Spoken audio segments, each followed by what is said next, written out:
understanding of the convert to a path tool beyond simply things with angles. What we're going to try to do today is do the same kind of idea that we've been doing with this convert to the path tool and the subselect. I had to remember what it was. So we're going to make a circle.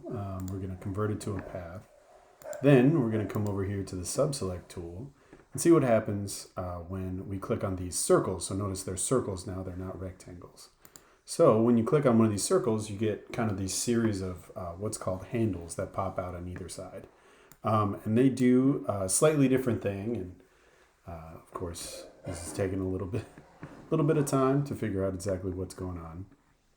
But you can actually twirl these handles, and what happens when you twirl one end is you actually wind up twirling the other. And this is kind of the intro to Bezier curves, which you might remember from our video that we watched not too long ago.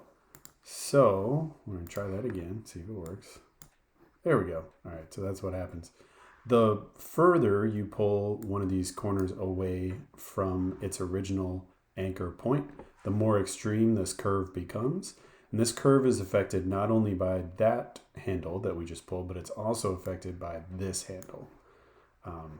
It's thinking a little bit.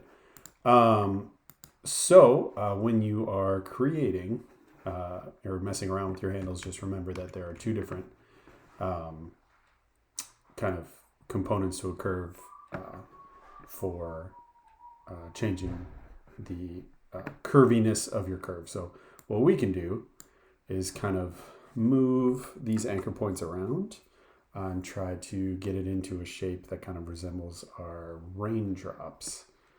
Again, this is working pretty slowly. All right, there we go.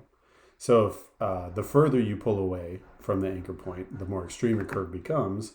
We actually want a less extreme curve. Hopefully. Or just thinking. Here we go. So instead of pulling these anchor points away, I'm actually going to bring them all the way back. And that's going to give us the vague impression of a raindrop. Ta-da! So not only can you move individual anchor points using the convert to path tool as well as the subselect tool, you can also change where curves are. You can change those anchor points. You can also change how extreme these curves are based on where these handles are.